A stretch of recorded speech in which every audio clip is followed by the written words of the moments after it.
Corona के कुछ cases बढ़ रहे हैं, उसके ऊपर आज कल हमारे स्वास्थ्य मंत्री सौरभ जी ने मीटिंग ली थी पूरे स्वास्थ्य मंत्रालय की सभी एक्सपर्ट्स की।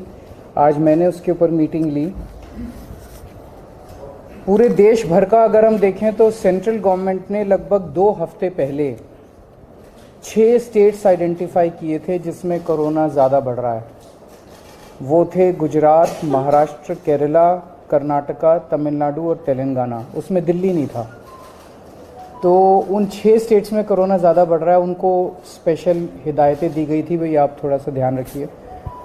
लेकिन हमने अपनी तरफ से, क्योंकि दिल्ली में अगर हम देखें तो 15 मार्च को लगभग 42 केस थे जो डेली केसेस आते हैं, ये बढ़ के 15 दिन के अंदर 30 मार्च को 295 केस हो गए। तो ये सडन जंप जो है, ये थोड़ा सा पहले ही हमने इसको समझने की कोशिश की है कि ये क्यों बढ़ रहा है। तो 30 मार्च को कल की डेट में 295 केस थे। एक्टिव केसेस अभी तक के हो गए हैं 932 और टोटल टेस्ट्स जो हमने कल किए थे वो थे 2363। वैसे अभी कोई चिंता की बात नहीं है, 295 केस है, लेकिन हम समय रहते जो भी स्टेप्स उठाने की ज़रूरत है वो उठा रहे हैं। अभी तक टोटल 3 डेथ्स हुई हैं, उनमें 2 डेथ्स परसों हुई थी और 1 डेथ और 4-5 दिन पहले हुई थी। ये तीनों डेथ्स वो हैं जिसमें साइड डिजीज़ कोमॉर्बिडिटी जो है वो बहुत सीवियर थी तीनों केसेस में। तो ऐसा अनुमान है कि डेथ कोमॉर्बिडिटी की वजह से हुई है और शायद कोरोना इंसिडेंटल था, पर ये कहा नहीं जा सकता। तो जैसे एक केस है जिसमें किडनी का ट्रांसप्लांट हुआ था, वो 2-3 महीने से हॉस्पिटल में एडमिट था और उसकी डेथ हो गई। तो ये कहना कि वो कोरोना से डेथ हो गई, ये थोड़ा शायद गलत होगा, लेकिन ये फैक्ट है कि 3 केसेस ऐसी डेथ हुई है जिनको कोरोना था। इन 3 में से 2 दिल्ली के बाहर के रहने वाले थे। अभी इस वक्त जितने भी हमारे केसेस पॉजिटिव आते हैं, 100% केसेस की हम जीनोम सीक्वेंसिंग करा रहे हैं। उसका हमारा मकसद ये है कि अगर कोई भी नया वेरिएंट अगर निकल के आए तो हमारे को पहले से पता चल जाए कि कहीं कोई चिंता का विषय तो नहीं है। तो 100% केसेस की जीनोम सीक्वेंसिंग करा रहे हैं। इस वक्त जो सबसे प्रिडोमिनेंट वेरिएंट आ रहा है वो है XBB.1.16।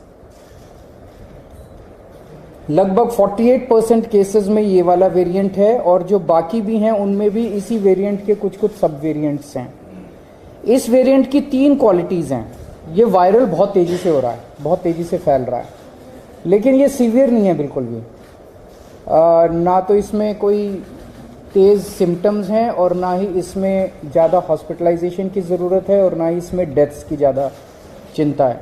तो सीवियरिटी इसकी कम है, लेकिन इवेजन टू इम्यूनाइजेशन है कि अगर आपने वैक्सीन भी लगवा रखा है तो ये उसकी परवाह नहीं करता, ये उसके बावजूद भी ये इन्वेड कर जाता है। एक जो हम लोग दिल्ली में कर रहे हैं कि सीवेज जो है उससे हम एडवांस में पता करने की कोशिश करते हैं कि कहीं कोरोना तो नहीं आ रहा। तो मिड फरवरी तक जितने हम सीवेज के 7-8 जगह से पूरी दिल्ली में सैंपल उठाते हैं सीवेज के और उनको टेस्ट करते हैं। पहले अगर कोरोना आता है तो पहले सीवेज में कोरोना डिटेक्ट होना चालू हो जाता है। मिड फरवरी तक 0 कम्प्लीटली पूरे दिल्ली में नेगेटिव था। उसके बाद से धीरे धीरे पॉजिटिव कुछ सैंपल्स में आना चालू हुआ और पिछले 15 दिन में अब ये सीवेज में पॉजिटिव इसके वो निकल के आ रहे हैं।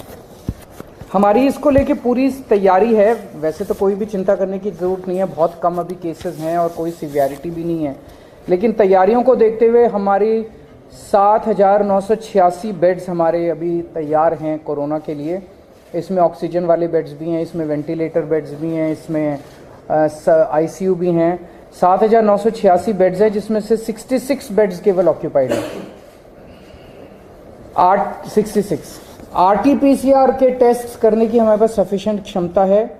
लगभग 4,000 टेस्ट हम सरकारी लैब्स में करने के लिए हमारे पास क्षमता है और प्राइवेट लैब्स में तो 1 लाख से ज़्यादा टेस्ट पर डे करने की क्षमता है।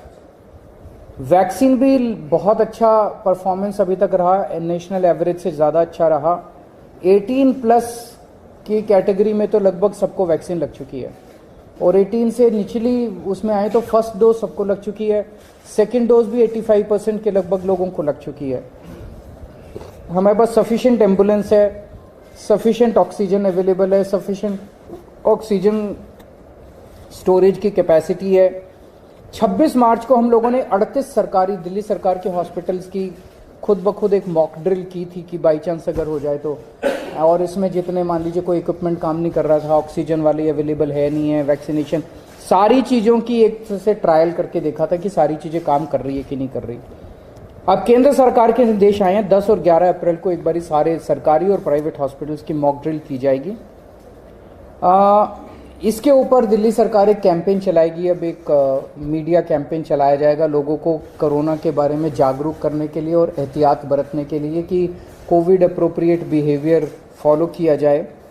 एयरपोर्ट के ऊपर 2% के लगभग पैसेंजर्स को रैंडम टेस्टिंग की जा रही है, और जितने भी दिल्ली सरकार के हॉस्पिटल्स हैं सबको बोल दिया गया है कि आइसोलेशन वार्ड्स कोरोना पेशेंट्स के लिए रखे हैं।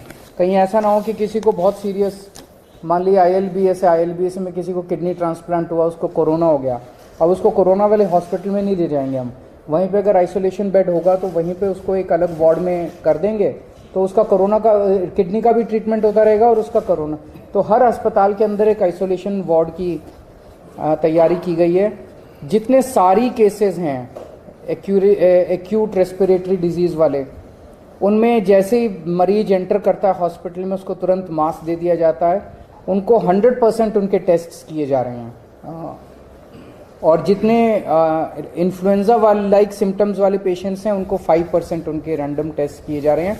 तो ओवरऑल दिल्ली में लोगों को घबराने की ज़रूरत नहीं है, सरकार पूरी तरह से नज़र रखे हुए और सरकार पूरी तरह से किसी भी इवेंचुअलिटी को फेस करने के लिए तैयार है। सर बूस्टर डोज का क्या स्टेटस है? क्योंकि हमने देखा था कि जब कोविड था तो बहुत सारे लोग बूस्टर डोज लगवाए थे, लेकिन अब बहुत कम हो गया, इक्के लोग ही जाते हैं बूस्टर डोज। इसका क्या स्टेटस है अपना? सर बूस्टर डोज अब नो लॉन्गर एजुकेटेड और अब जो है नहीं लगाई जाती। अभी मास्क की ज़रूरत, हम जितने भी जिनको भी सारी पेशेंट्स हैं जो कि इन्फ्लुएंजा लाइक सिम्टम्स हैं, इस तरह की सांस की बीमारियां, उनको हम सबको वो कहेंगे कि आप मास्क लगा के रखिए। लेकिन अभी केंद्र सरकार की तरफ से कोई गाइडलाइन नहीं है, और जैसे जैसे केंद्र सरकार गाइड करेगी हम उस पर स्टेप्स लेंगे। स्कूलों का सेशन शुरू होने वाला है, क्या स्कूल गोअर्स बच्चों के लिए एहतियात की जरूरत? अगर ऐसी कोई ज़रूरत होगी तो हम समय समय पे करते रहेंगे।